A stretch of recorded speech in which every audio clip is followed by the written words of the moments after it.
Hello, welcome back to my channel.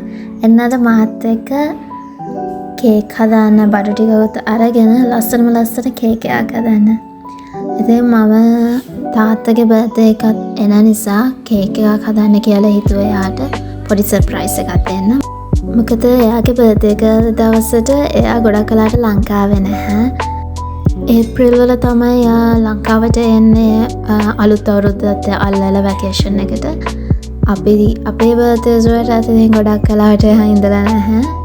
දැන් මේ අවුරුද්දේ ලංකාවේ ඉන්න නිසා මං හිතුවා ඉතින් චූටි ලස්සන කේක් එකකුත් හදලා පොඩි gift එකකුත් අරගෙන චූටි සර්ප්‍රයිස් එකක් දෙන්න. ඉතින් දැන් ලාස්ට් වෙලත් ඉවරයි. එහෙනම් යමු. ඉතින් මම මුලින්ම ආවා G-Flock එකට එයාට ෂර්ට් එකක් ගන්න කියලා හිතලා. ඉතින් මට ඕනේ දැන් එයා ගාව දැනට නැති ඩිසයින් එකකින් කලර් එකකින් ටී-ෂර්ට් එකක් බලන්න. එතන ලස්සන කලර්ස් වලින් ටී-ෂර්ට්ස් ෂර්ට්ස් ගොඩක් තිබ්බා. ඉතින් අම්මත් එක්කත් ගියපු නිසා මට ලේසි වුණා එයාගේ සයිස් එක පොඩ්ඩක් හිතාගන්න. මං කලින් ගතු ටී-ෂර්ට් එක සයිස් එක බලාගෙන යන්න ඉතින් මට ඒත් අමතක වුණා. අන්තිමට බල මෙන්න මේ ෂර්ට් එක තමයි අපි සිලෙක්ට් කරගත්තේ.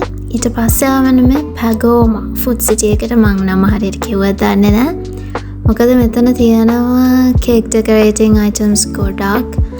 ඉතින් මෙතනට ආවොත් හැමදේම ඕන කරන හැමදේම ගන්න ලේසි වෙයි කියලා හිතුවා. මුලින්ම ආව food colorings තියෙන තැනට. එතන මම තික් එකෙන් ගන්න කියලා හිතුවා. මොකද ඒක ලේසි.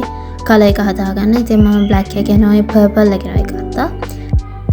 ඊළඟට ෆස්ට් ෆ්ලෝර් එකට කලින් මේක කස්ටමර්ස් ලට ඕපන් කරලා තිබ්බේ නැහැ මං හිතන්නේ. ඉතින් මම මේක ගත්තා. මං හිතුවේ ඒකේ ස්ටික් කරන පාර්ට් එක කඩලා ඒක කේක් එකේ අලවන්න. ඊළඟට මම බෝඩ් එකක් සිලෙක්ට් කරගන්න ආවා. black එකයි gold එකයි white එකයි තමයි බැලුවේ. ඒ තුනෙන් මං හිතුවා black එක හොඳ වෙයි කියලා. මොකද මම කේක් එකේ කලර්ස් වලට හිතාගෙන ඉඳේ black and white ගන්න. ඉතින් ඒක නිසා black board එක ගත්තා. ඊට පස්සේ candles බලන්න ආවා. මට candles වල black එක තමයි ඕන වෙලා තිබ්බේ. ඒ වුණාට දැන් black එක තිබ්බේ නැති නිසා මම හිතුවා gold එක ගන්න. මොකද කේක් එකේ colours වලට පොඩ්ඩක් match වෙන නිසා. ඉතින් මේ ටික තමයි first floor එකෙන් ගත්තේ මම. ඉතින් ඊට පස්සේ icing sugar ඕන වෙන නිසා icing sugar packet එකකුත් ගත්තා. ඉතින් ඒ ටික තමයි මම Pagoma Food City එකෙන් ගත්තේ. ඉතින් ඒ ටිකත් බිල් කරගෙන මම එළියට ආවා. ඉතින් මෙතනට sea view එක පේන විදිහ තමයි ඔය. ඈතින් රූම් වල කන්දක් පේනවා. මම ඊළඟට කීල්ස් එකට ආවා. මට ඕන වුණා කේක් එක පොඩ්ඩක් ඩෙකොරේට් කරන්න අයිටම්ස් ටිකක් ගන්න. ඉතින් black color එකෙන් තමයි මට ඕන වුණේ ඒ දේවල් ටික ගන්න. ඉතින් මම මුලින්ම පොපිට් එකක් ගත්තා. ඊට පස්සේ මම හිතුවා ෆෘට්ස් ටිකකුත් දාන්න ඕන කියලා. ඒත් black color එකෙන් ලංකාවේ බ්ලූබෙරිස් එහෙමත් හොයාගන්න අමාරු වෙනේ. ඉතින් මම හිතුවා grapes ටිකක් ගන්න. grapes වලත් මම ගත්තේ අර black color එකට ගැලපෙන ටික. ඒව පොඩ්ඩක් චූටි වැඩි. ඒත් ඉතින් මම ඒ ටික ගත්තා. ඊට පස්සේ මේ බිස්කට් එක ගත්තා. ඒ ටික අරගෙන මම ඉතින් ගියා මගේ හොඳම යාළුවෙක් ගෙදරට. මොකද ගෙදර හැදුවොත් තාත්තා දකින නිසා ඉතින් සර්ප්‍රයිස් එකක් වෙන්න නැහැ නේද? එතකොට ඒක නිසා මම හොඳම යාළුවෙක් ගෙදර ගියා කේක් එක හදන්න. මම යද්දි ටිකක් රෑ වුණත් නිසා ඉක්මනටම බටර් ටික icing sugar ටිකයි අරගෙන ඉක්මනටම icing එක හදන්නත් පටන් ගත්තා. මට ඇත්තටම අමතක වුණා වීඩියෝ කරගන්න මුලින්ම කේක් එක icing කරපු ටික. මුලින්ම මම පොඩියට layer එකක් icing layer එකක් දැම්මා කේක් එක වටේට. එතකොට ලේසි වෙන නිසා icing layer එක දාලා freezer එකේ දැම්මා. ඊට පස්සේ තමයි හරියට කේක් එකේ shape එක ගන්න මම icing ටික දැම්මේ. ඇත්තම කිව්වොත් කේක් එකේ shape එක ගන්න නම් එච්චර ලේසි වුණේ නැහැ. මට ඇත්තටම මං කලින් round cake එකක් හදලා තියෙනවා. ඒක නම් මීට වැඩිය ලේසි. square එකට වඩා ඇත්තටම round cake එක ලේසි. කොහොම හරි පැයක් විතර අයිසින් එක අල්ලලා කොහොම හරි ෂේප් එක ලාවට හදාගත්තා.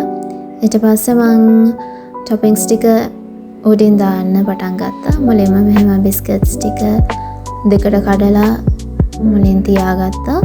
ඊට පස්සේ ග්‍රේප්ස් නට් එකින් එක අරගෙන ඔහොම උඩින් ලස්සනට තියන්න ගත්තා. මම ඇත්තටම එහෙම ඩිසයින් එකක් ලොකුවට බලන්නේ නෙමෙයි කරේ. හිතේ තියෙන විදියට හිතන විදියට මම මේ වෙලාවේ හැටියට නිකන් තියාගෙන ගියා. ඊට පස්සේ මම අර හැපි බර්ත්ඩේ කියලා ගහලා තිබ්බ ස්ටික් එකේ අර ස්ටික් කරන කෑල්ල කඩලා මම හිතුවා මෙහෙම අලවන්න. එතකොට ලස්සනයි කියලා හිතුණා. මේක හදන්න ඇත්තට මගේ චූටි නංගී මගේ යාළුවගේ නංගී ලොකු හෙල්ප් එකක් දුන්නා. යාළුවා ඇත්තටම ගෙදර ඉඳියේ නෑ වෙලාවේ අකලඹවල ඉඳියේ. ඉතින් ඒ දෙන්න තමයි මට මේක හදාගන්න ලොකු සපෝට් එකක් දුන්නේ. ගත්තු ග්‍රේප්ස් ඔක්කොම මෙහෙම තනින් තන තියලා ෂේප් එකේ ලස්සනට හදාගත්තා. මං හිතනවා ලස්සන ඇති කියලා. ඉතින් මං ඇත්තටම හිතපු විදියට ආවා. කේක් එකේ ෂේප් එක නම් ලොකුවට හොඳට ආවේ නැහැ. ඒ වුණාට හිතපු විදියට ෂේප් එක ගන්න පුළුවන් වුණා. ඊට පස්සේ මම කීල්ස් එකේ මේ මම දන්නේ මේ කොළ වගේ මොකක්ද කියලා. හැබැයි කෑම වලට දාන එකක් කියලා නම් ෂුවර්. ඉතින් පොඩක් කලර් එකක් ඇඩ් කරන්න ඕන නිසා මම හිතුවා ඒව ටිකක් ඇඩ් කරන්න. ඉතින් මේ තමයි කේක් එක හදලා ඉවරනාට පස්සේ ලුක් එක. ඉතින් බෝඩ් එකේ අර ගෑවිලා තිබ්බ අයිසින් ටිකත් අයින් කළා මම ෆ්‍රීසර් එකට දැම්මා. දැන් තියෙන මට බර්ත්ඩේ එක දවසට ඇවිල්ලා කේක් එක අරන් යන්න. ඉතින් මේ වීඩියෝ එක මෙතනින් ඉවරයි. ඉතින් subscribe කරන්න, like කරන්න. අය හැමෝම bye.